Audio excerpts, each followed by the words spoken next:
Inspired talks of Swami Vivekananda. Om Namah Shri Yatirajaya Vivekananda Suray Sachit Sukha Swarupaya Swami Netapaharine. So, the discussion that took place on July 19th is about to end. And this discussion ends with a comparison between Bhagavan Buddha and Shankaracharya. Although this discussion is very short, those of you who have love for learning for comparative philosophy and comparative religion would surely love to study, or rather, to have a comparative study of Buddha and Shankara. Swamiji himself, throughout his works, has spoken in different terms both about Buddha and Shankara, because every religion has its shortcomings, and every prophet and every master has his weaknesses. As far religion is concerned, those of you who have been listening to these talks would remember that a true religion, by true religion we mean true religion, it is not a belief system. It is not even do's and don'ts, but it is spirituality applied to a particular locality in a particular time. Spirituality is when you go all out for God. Now, simply because you go all out for God, you may not realize God. Those who realize God, they are the masters, they are the prophets. What they tell us about the reality of God and how to attain that when applied to the society. So, for example, there is spiritual truth, and in our talks, we mostly discuss spiritual truths. For example, Vedanta. Vedanta is spiritual truth. Now, when applied to Hindu society, becomes Hindu religion. Swamiji says, yoga aspect of Vedanta, when applied in a particular way, becomes Buddhism. It's a beautiful quotation by Swami Vivekananda on how Vedanta and other religions are related.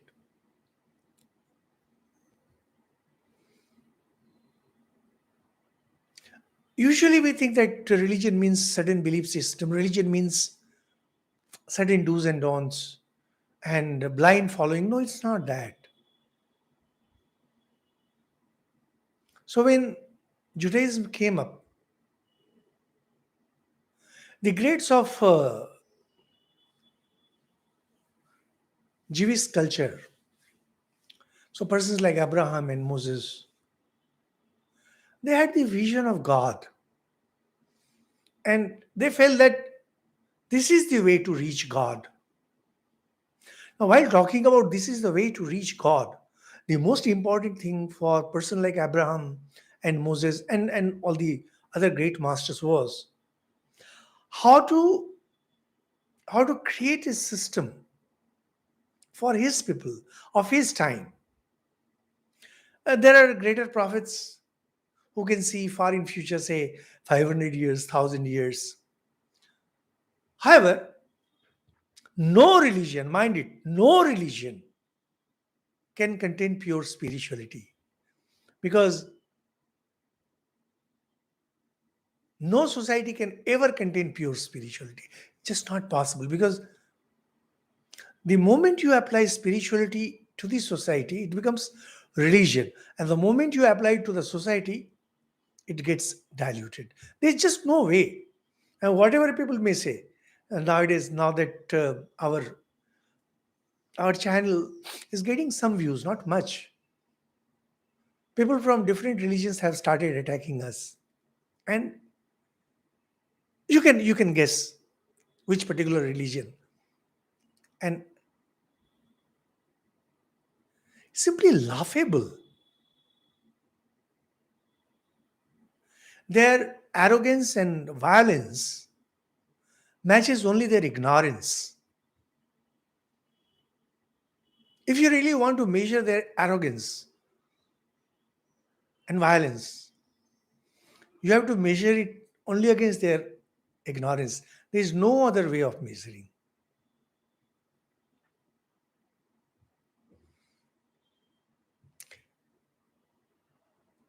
It is not easy to understand religion, not even your own religion. Forget about understanding the religion of others. So we have to depend on someone great, like Swami Vivekananda, who is talking about different religions, bringing them on one single platform.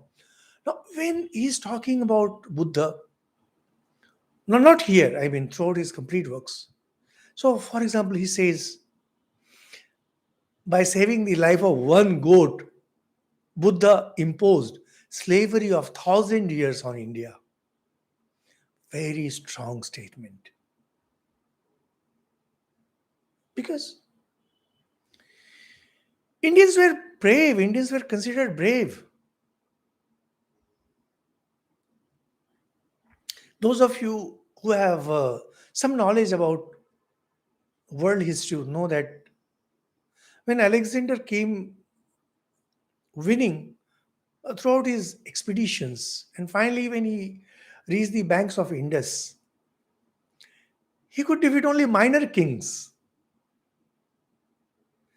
And when he was cautioned that there is a huge army waiting for him in Patliputra, that used to be the real kingdom, Patliputra, that is modern Patna. Alexander partly lost nerves, but his soldiers were tired, and they did not take these words kindly. Anyway, they returned without even entering India. And then came Ashok for whatever political reasons. He took he took up Buddhism, and suddenly whole India, Indians. People are by nature monkey like. They like to ape. And people started becoming Buddhists. And they started practicing non-violence.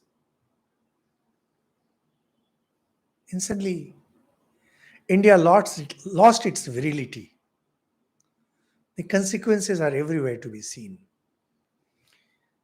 The vitality of Hindu religion was just lost. And it was replaced by stupid caste system and parda system and all those. And we are paying the price even today for all those things. Similarly, uh, Swami Vivekananda was not very kind towards Shankaracharya.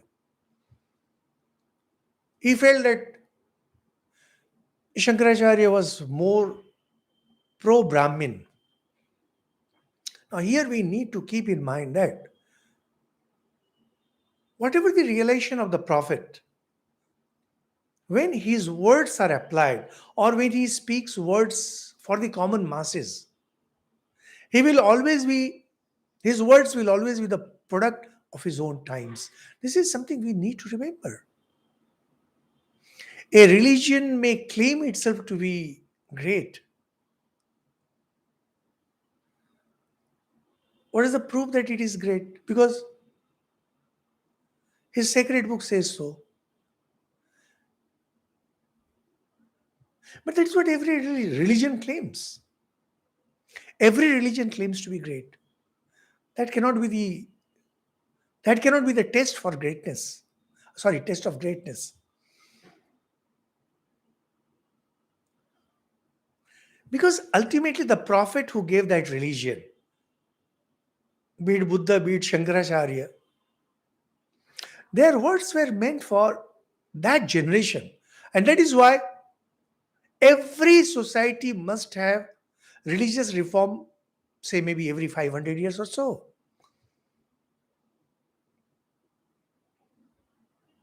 Hindu religion beautifully evolved this system.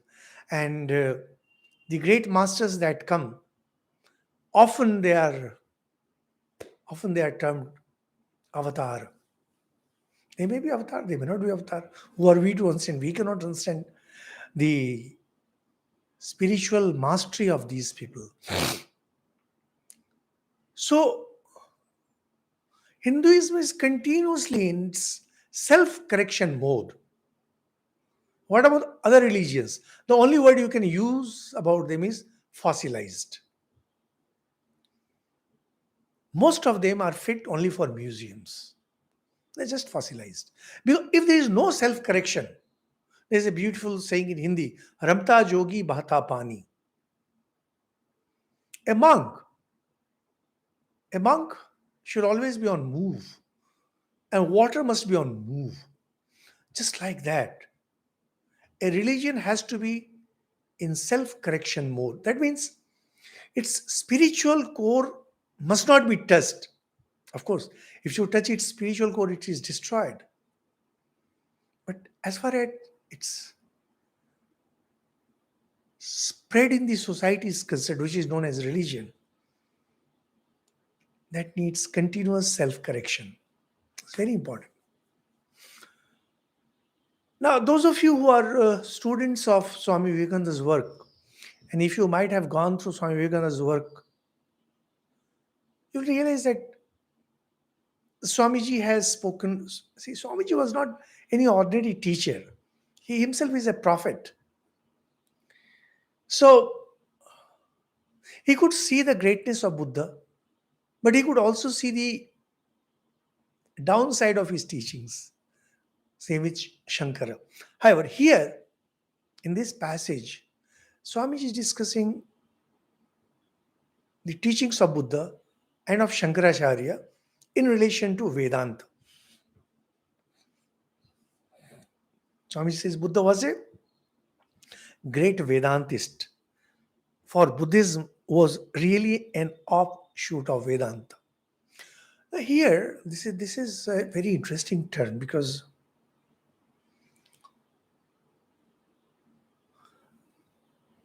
actually Buddhism is more related to yoga.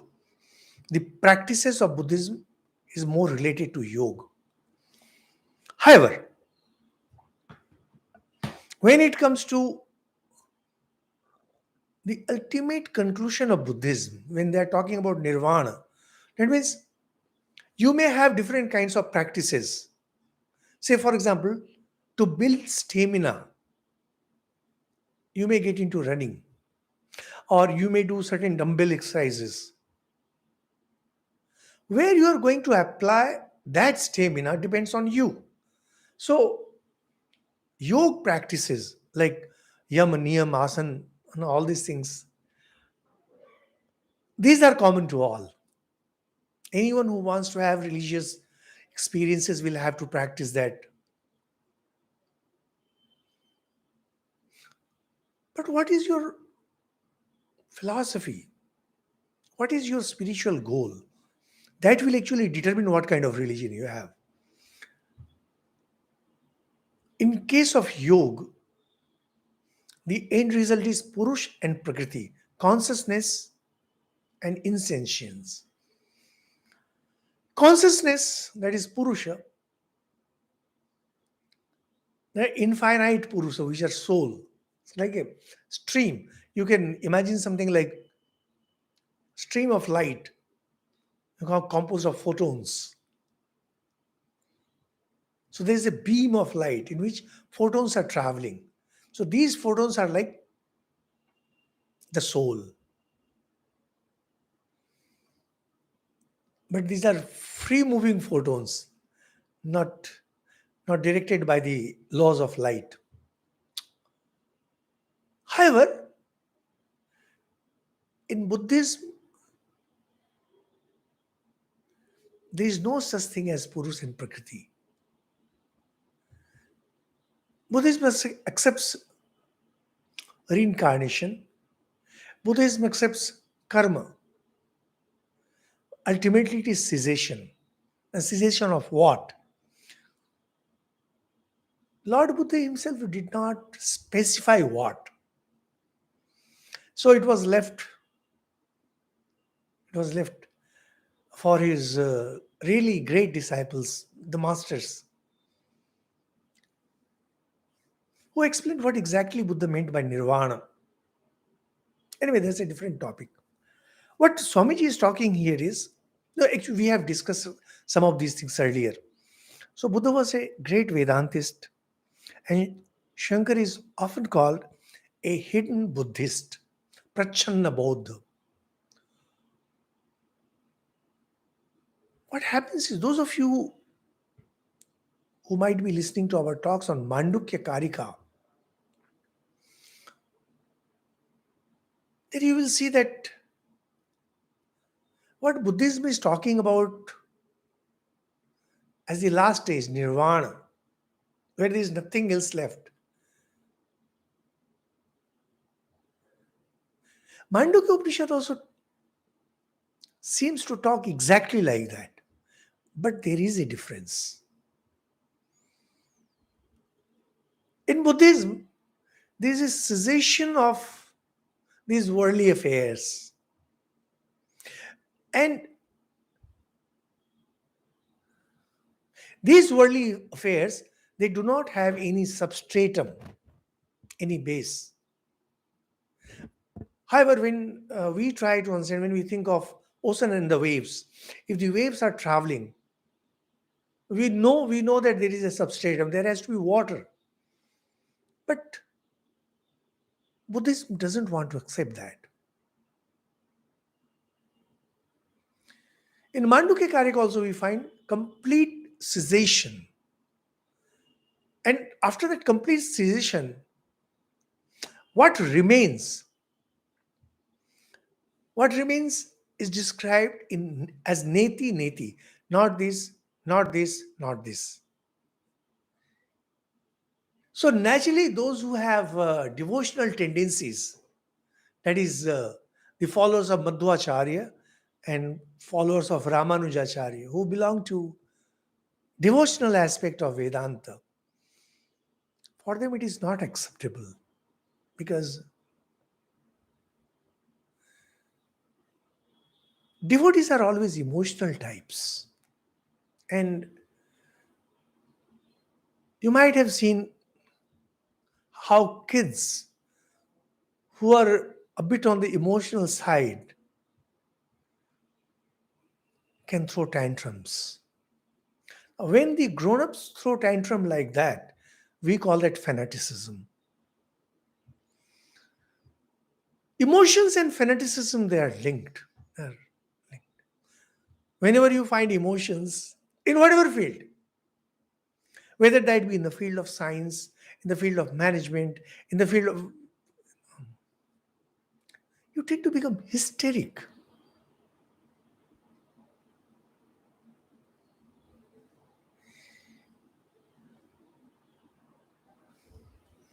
For whatever reason, some of these great minds of India, either they did not understand Shankaracharya or they did not want to understand Shankaracharya. Why? Because of their emotions.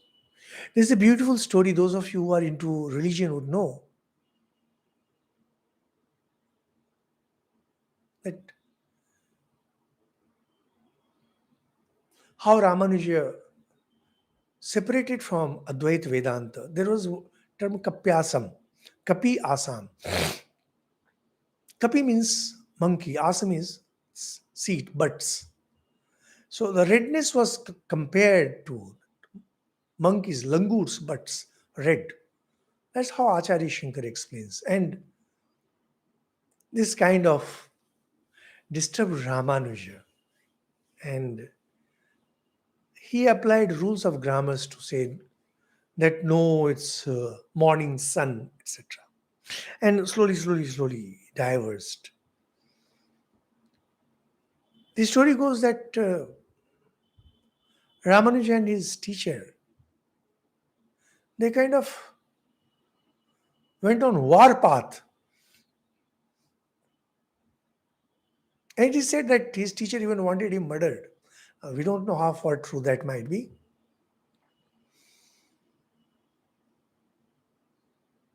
So,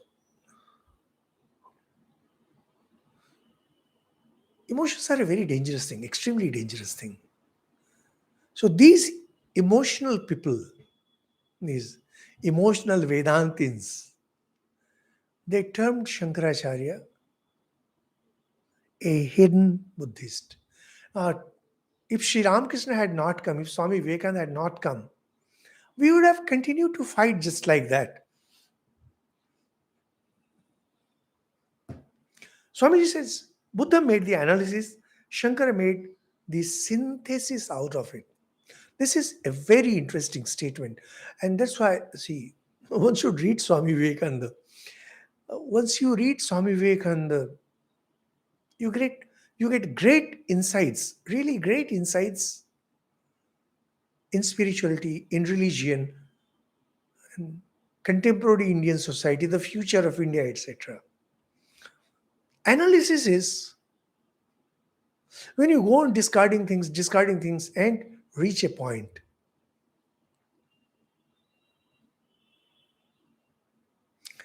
Sri Ramakrishna very beautifully says that when one wants to eat a fruit, say bale fruit, he uses the example of bale fruit. First, you need to get rid of the shell. You need to get rid of the seeds, and you focus only on the pulp. But when you talk of bale fruit, wood apple, you'll have to take the whole. Usually, it is thought that Advaita takes only the pulp, but we need to take the whole of Advaita, Vishishtadvaita, and Dvaita. Shankar actually takes the whole. There's a misconception. Somewhere there is a misconception. Swamiji also says that he he made the synthesis. Actually, there are three greats: Vyasa, Shankaracharya, and Sri Ramakrishna. These three made the synthesis of Hindu religion. I don't know if I'm becoming too technical, but then it's good to know, because if it's only about the basic things, you already know the basic things. Now, what Lord Buddha was doing, Bhagwan Buddha was doing, he was focusing on core spirituality.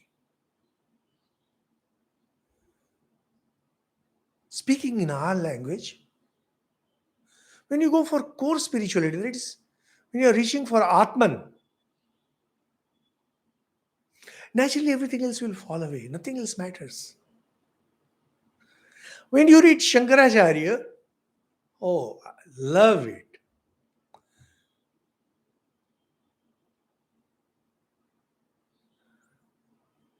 He goes on talking about Atman is Brahman.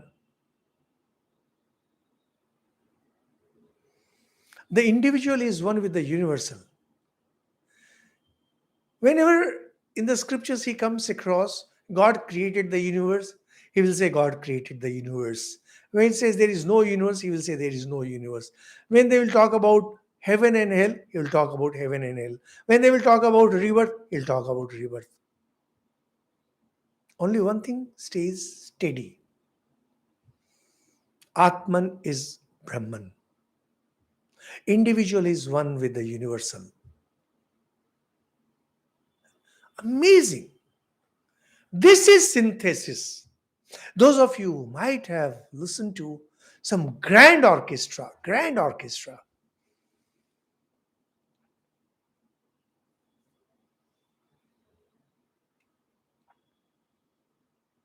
What they do is there's a central tune, and all the instruments are playing in such a way that they are all in symphony.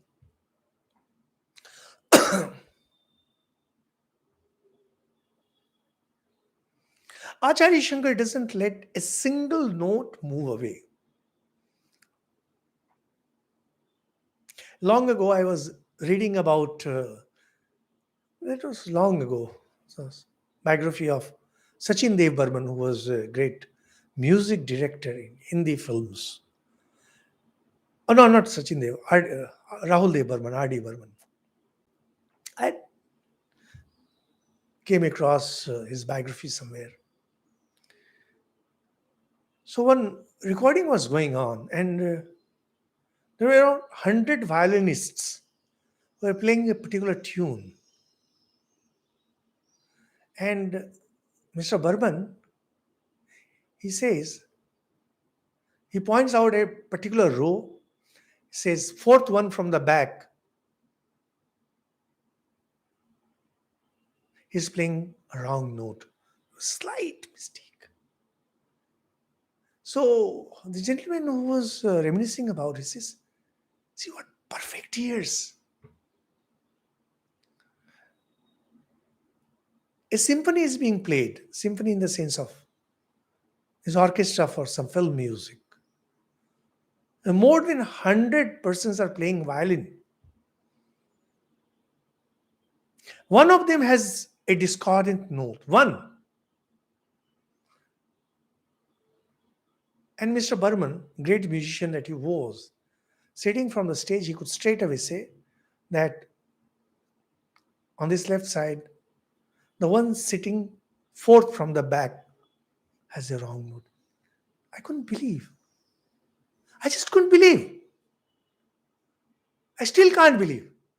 But well, that is what makes him a great musician. I mean, I don't have see. I became a monk when I was very young. I really don't have idea about all these things. But I love reading biographies whenever, whatever kind of biography I love. Because people will not write your biography unless you have hit the ceiling, unless you have become great.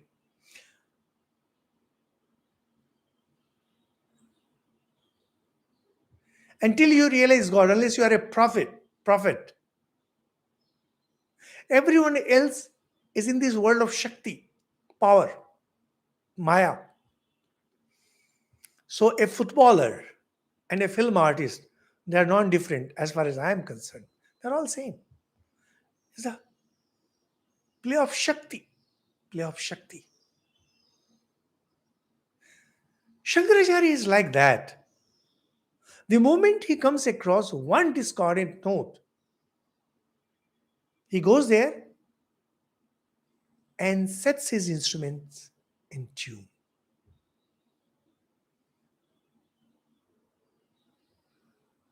Because he is a master of great symphony. Lord Buddha is not. Buddha goes for an analytical aspect of spirituality, not Shankaracharya. He takes everything. When he's talking about Panch Mahayagya, he gives values to Panch Mahayagya. When he's talking about rituals, he's talking about rituals. When he's even quoting from myths. He doesn't mind quoting from myths.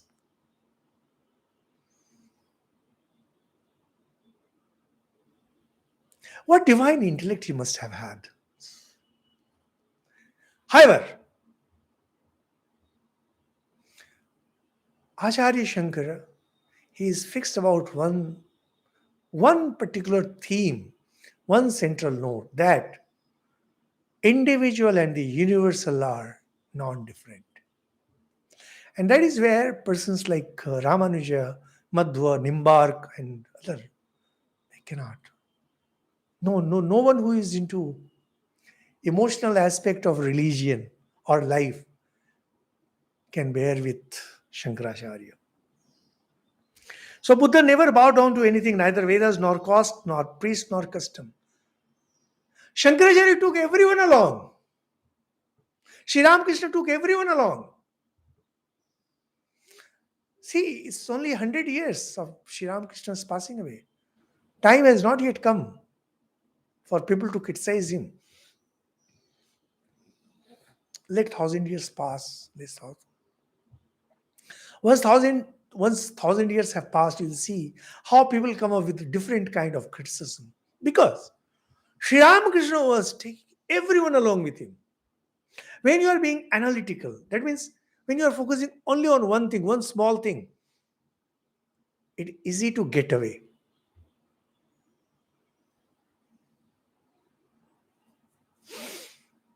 But when you take everyone along, to give you an example, I don't mean to criticize, mind it, because Buddha is too great for me. Some days ago, there was someone, nowadays with this social media, people come charging at you with various allegations. So he started with Hinduism, particularly Manusmriti, is against women. I realized that this fellow knows nothing because he hasn't studied. Manusmriti is a great law book. When the society was highly divisive, extremely divisive, imagine 2,500 years ago. That means Jesus, it was 500 years after that Jesus was born. At that time, Manusmriti was written. And there he is giving rights and privileges to Shudras. That means the caste which was not to be accepted in Hindus. And he is giving rights and privileges to females, which even today the Constitution of India has not yet succeeded in giving that much. Anyway, that's a different thing. And suddenly this gentleman, he came charging at me, this and that. Then suddenly I realized that he's a Buddhist. Buddhist means must be a convert. Swamiji used to call them perverts. Converts are actually perverts. You are so dissatisfied with the religion of your parents that you want to run away. Anyway, I told that, okay, you are talking about that Manusmriti is differentiating against women. But do you realize what Lord Buddha did when his own mother, foster mother, she wanted that the organization for a nun should start. Initially, Buddha did not want. Had he been inclusive, Buddha, had Buddhism been a religion of synthesis, he would have never said no. And then he said, fine, okay. Senior most nun, females, will have to bow down before the junior most monk. If this is not differentiating, what is? Perpetually, nuns are perpetually subordinated in Buddhism. What about that? Oh, then, as usual, fellow got into this utter nonsense, arguments which have no basis. So Buddha did not accept this, he did not accept that. Many people um, during the time of Buddha who ran into debts, they went and became monks. Now, if they became monks, debt could not be retrieved. So these shreshtis, the rich persons, they went to Buddha and complained that look, people are running away with debts. Now, those were the people who were feeding the monks. Buddha made a rule, clear rule. If there is a debt on someone, he cannot become a monk. Isn't that differentiating? You are bowing down to the oppressor of the rich. See, if you want to criticize someone, you can just go on criticizing. There's just no end to it. However, the main thing remains that Lord Buddha, he was absolutely focused on one single goal, nirvana. So he had no utility for the Vedas, nor for the caste system, nor for priests, nothing. Shankaracharya would take everything, everyone alone. Same with Sri Ramakrishna. He himself was a priest and he was into rituals, he was into idol worship, and he is also the greatest of incarnation. Actually, that's the beauty of Hindu religion.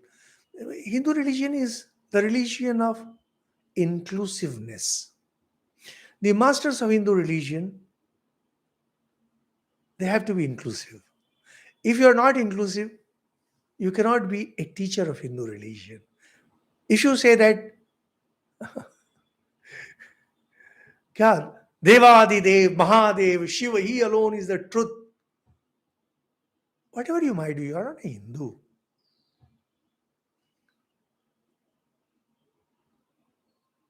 When you say that Vishnu is everything, there is nothing called Shiva, you are not being inclusive, you are not a Hindu. Hindu takes everyone along, and yet maintains his identity. Acharya Shankar maintains his identity. Think of a room full of clocks. There's that grandfather clock moving its pendulum in slow, very slow movement.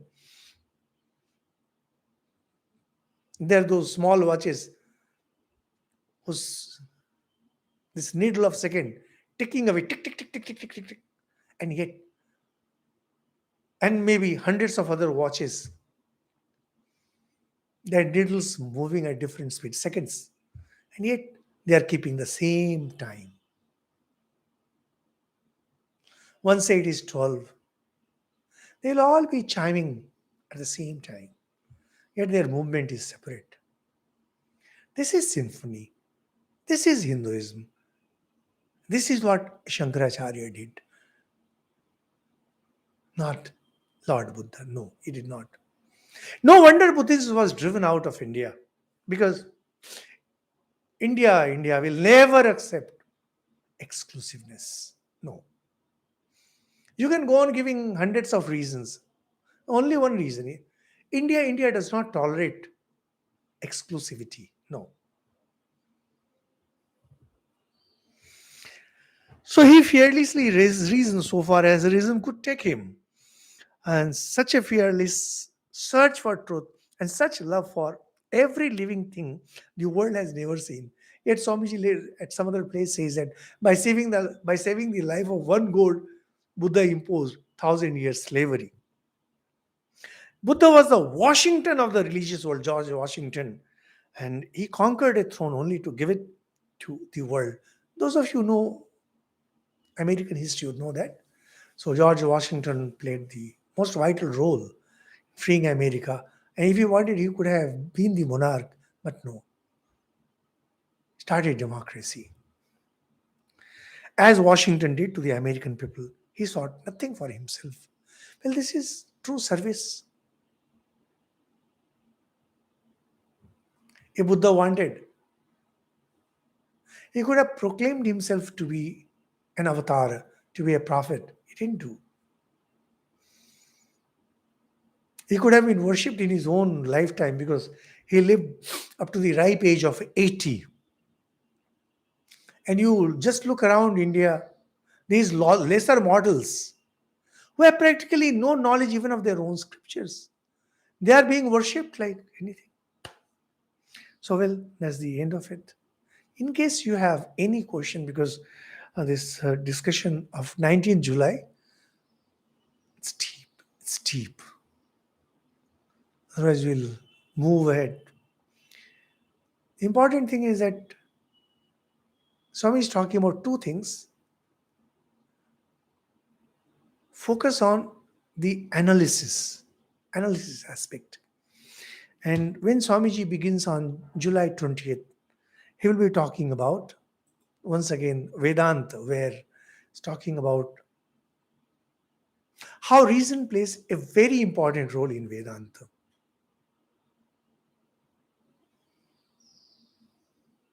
So,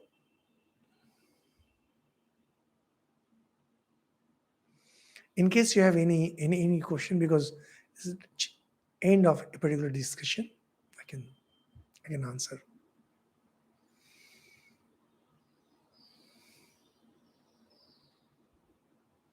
No. So we continue with Saturday, July 20th. This is a very interesting discussion. Very interesting discussion. And Perception is our only real knowledge or religion. So, what is religion as far as I am concerned, you are concerned? Perception. Religion is realization. Swami Vivekananda has repeatedly said. Now, look, dear listeners, I must say you are enlightened, at least intellectually enlightened.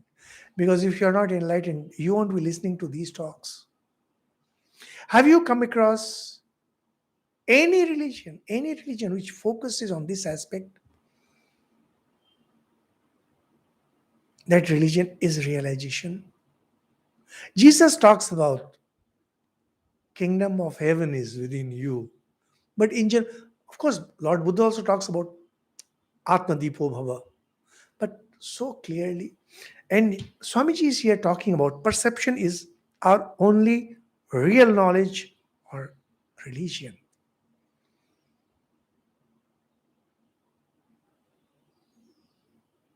You have to see it, otherwise, religion has no meaning.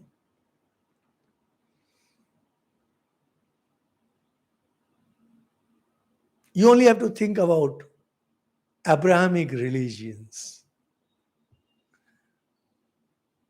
If you have to know even a bit of truth, first you have to die and then wait for centuries till judgment day arrives, and then you know whether or not there is a God. Not in Vedanta. In Vedanta, it is here and now. It's very clear that perception. Now, these are not the words of Swamiji. Swamiji is talking about Vedanta, just that he's using his language. Talking about it for ages will never make us know our soul. So just discussion is of no use. So if you go on arguing about it, reasoning about it, it's not going to take you anywhere.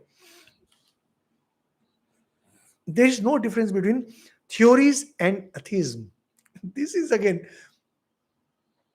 a bomb coming from Swamiji. If you are coming up with theories of religion and you say that you don't believe in religion, they are one and the same. In fact, the atheist is the truer man. Very often, nowadays, sometimes young ones come to meet us. They might be 12-year, 14-year, 16-year-old, and they come and say, tell me that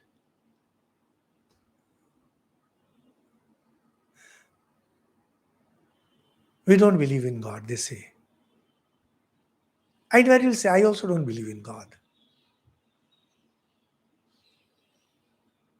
How can you say that you believe in God? You haven't seen God. How can you believe in God? Or how can, for that matter, anyone believe in God unless he has seen? So, people who are killing others, people who are trying to persuade others to convert to their religion, can you imagine how stupid they are? That's the only word you can use for them. They are fighting for someone whom they have never seen, from whom they have never heard. Reminds me of a beautiful, funny, this is just a joke. There were two drunkards, and they're too drunk, and it was evening or so, and they kind of sat down on a road, dusty road. And I started making plans that they will get rich, and they'll make houses adjacent to each other because they're friends. So they drew maps. So one person made a kitchen, and the other one made a toilet just by the side of it. And the quarrel broke. Man who had made that kitchen said, "You cannot have toilet by the side of my kitchen." And being drunk, he said, "I will. Who can stop me?" And a fight broke. And they went into fighting mode. So police arrived. And when police started making inquiries, said, "Look, he's trying to make toilet near my kitchen. I cannot let I cannot let him do that." The policeman asks, but where is the house? Because they were fighting and quarreling in the dust, the whole map was gone naturally. So both drunkards were looking around and telling, oh well, it was somewhere here. This is the plight of people who are fighting over religion. You haven't seen God, I haven't seen God, and we are fighting over someone, something whom we have not seen, who has never talked to us, whom we have never felt. What kind of stupidity it is? Can there be a bigger stupidity?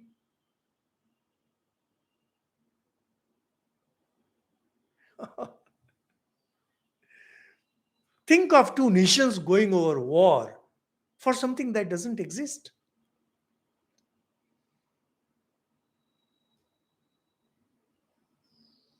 Vedanta doesn't go by belief. Hindu religion doesn't go by belief. Have you seen God? No. Keep your mouth shut. You might ask me, what am I doing? No, I'm explaining scriptures.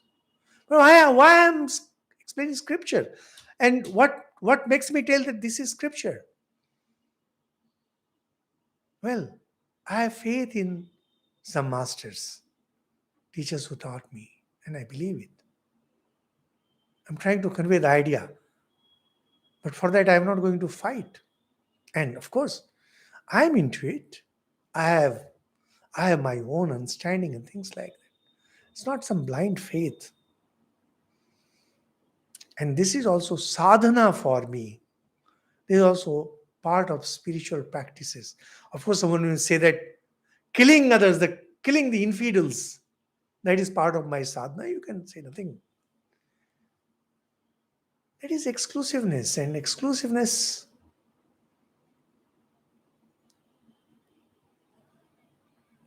as the Brahmin had told Alexander, you cannot be the son of God. God, who creates life, who sustains life. How can he have a son who destroys life? God creates this beautiful universe.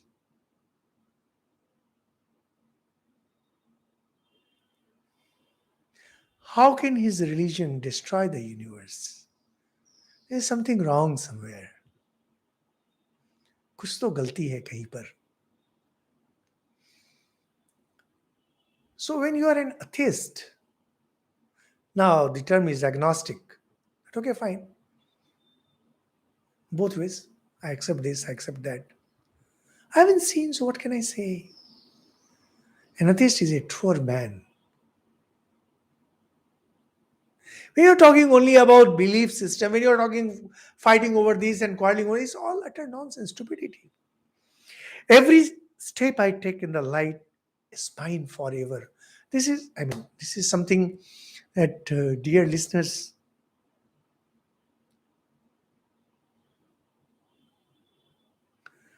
you must have realized all this by now, that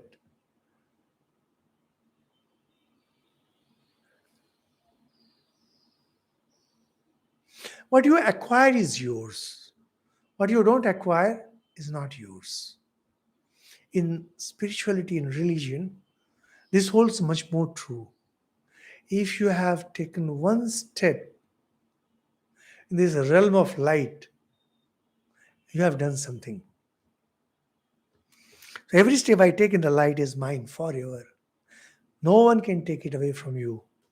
The knowledge that you have acquired, something that you have experienced, can never be taken away from you. When you go to a country and see it, then it is yours. That knowledge is yours. But I remember when I was a student, school student, we had a piece about Red Fort in Delhi. And it was so difficult remembering this and that, and Diwane Aam, Diwane Khas. And as the luck would have, just after I passed my exams, I visited Delhi for the first time and actually went to see Lal Killa. And in an instant, everything was clear. Oh, this is Diwane Am, this is Diwane Khas, this is this. Instantly, it was clear. You can go on reading any number of scripture and you can go on theorizing, you can go on arguing. Nothing works, nothing till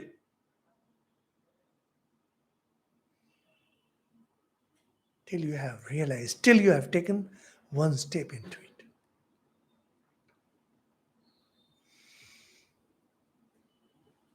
We have east to see for ourselves. Teacher can only bring the food. We must eat it to be nourished. Argument can never prove God save as a logical conclusion. This is again a very important statement.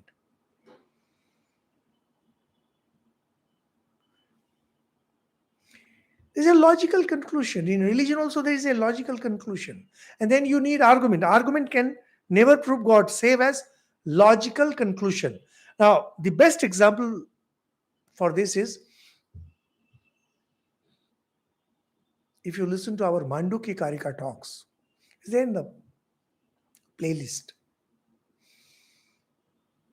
Manduki, in Manduki Karika, you will come across this statement repeatedly that sages have realized Atman, pure consciousness like this. And now, this is being explained logically. Now, can you reach God through logic? No, you cannot. Can you reach God through reasoning? No, you cannot. Those of you who might have studied Gospel of Sri Ramakrishna say that Sri Ramakrishna is also trying to explain things as reasonably as possible. So once there were some visitors, and Sri Ramakrishna was explaining something, and one gentleman was not able to understand. The other one says, "Why don't you just accept it?" And Sri Ramakrishna became furious. He said, "You're such a mean person.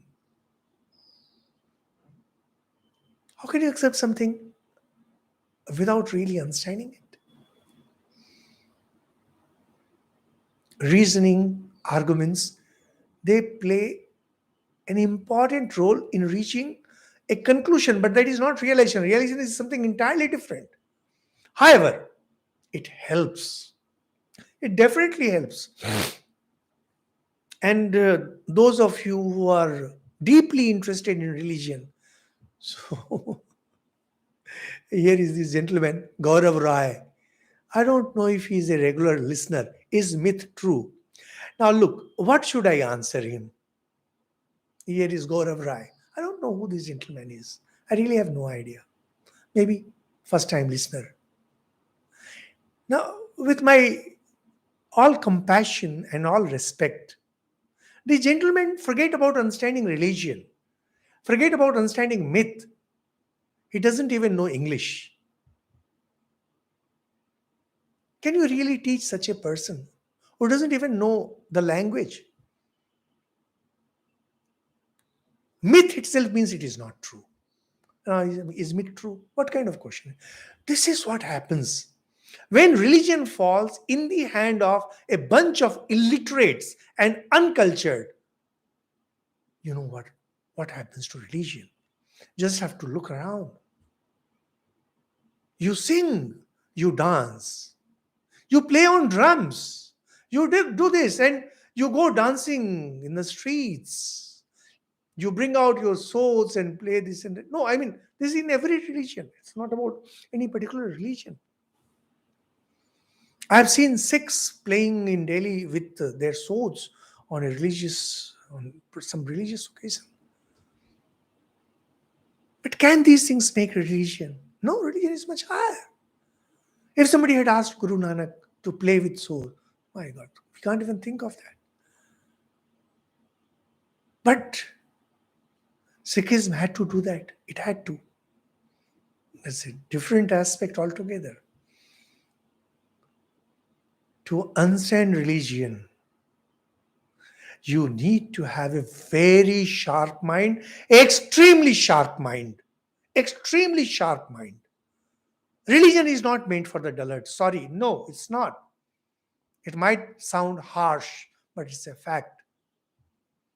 Persons who go into the spiritual world, they're extremely sharp, each one of them. And religion has to be extremely rational up to a point. Beyond a point, rationality doesn't play any role, nor does reasoning.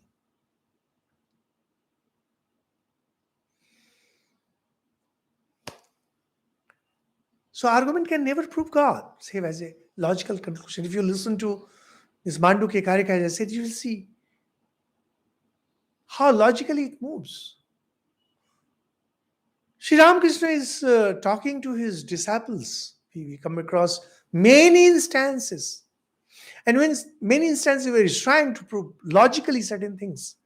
And there have been occasions when somebody was being insistent. Sri Ramakrishna becomes furious with him. He says, I'm not going to listen to it. I've seen it like this. Highest is seeing. Highest is seeing directly. The next is logical conclusion. Not word wrangling. Not verbosity. Not mere wordplay. But logical conclusion. It is impossible to find God outside of ourselves. Oh, it's impossible. Our own souls contribute all the divinity that is outside of us. This can be very extremely disturbing.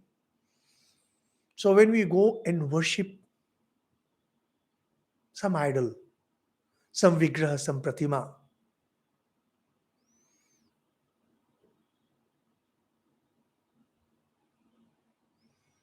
there's a divinity that is within which goes out.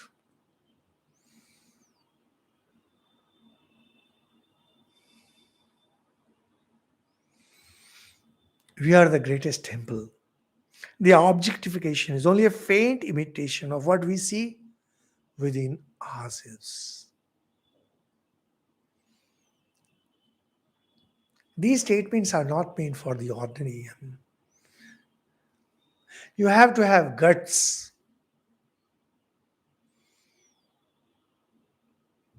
Think of a lion and a cub. A lion may be all powerful, but cub knows that they are one and the same. Cub and the lion. They are one and the same. However, here, this example is not really perfect because at least there is a relationship between father and son, mother and son. Here it is your own divinity.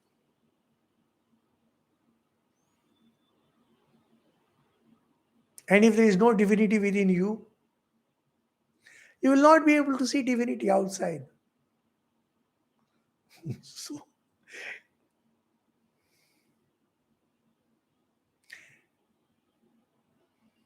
when people talk about,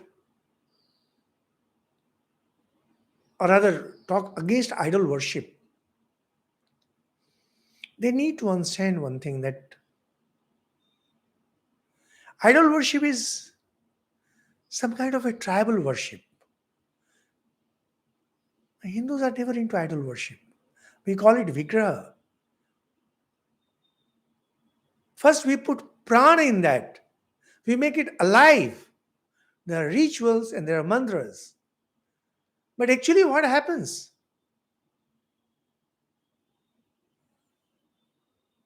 It's your divinity that goes. Your divinity that goes. See, I'll tell you something very personal, which many of you might have noted. Durga Puja. Durga Puja is one of the very important puja that I have seen from very close quarters. I grew up amidst rituals and puja, but I was too young then. As far as idol worship is concerned, closest that I have seen, closest, is Durga Puja. Saraswati Puja also I have watched, but Durga Puja, 3 days of Durga Puja, Saptami, Ashtami, Navami. See, if you come if you come to Belur Math where Durga Puja is performed, just try looking at the idol of Mother Durga and come and see that same Durga on Dashmi, the fourth day. Once Visarjan, that is, Bai has been told, just look at the face. Everything remains the same. Lighting is the same, idol is the same, everything is same. Garment is same, decoration is same, but you will see that glow is gone. The glow that stays there for 3 days. Why? Because people who are involved in the worship of that and the devotees who are there, they're kind of pouring their divinity on that. And when there is prana pratishtha, when kind of life is put in that idol through mantras, the idol kind of becomes alive. You can clearly feel it. Try doing it. I don't know if you can have that feeling when you watch on internet and television, but if you come and watch it face to face, you very clearly see the difference. These idol breakers, they will never understand that. It's beyond them. Dry inside, dry outside. Sri Ramakrishna tells this in the name of formless. He's talking about Brahmas. They lose both worlds. So the objectification is only a faint imitation of what we see within ourselves. Sri Ramakrishna had realization of non-dual reality within himself. Because every realization is within himself. Before that, he was into worship. Even after that, he was into worship. However, he knew that it is the reality that is inside that is being projected outside. So, well, time is up. Thank you so much.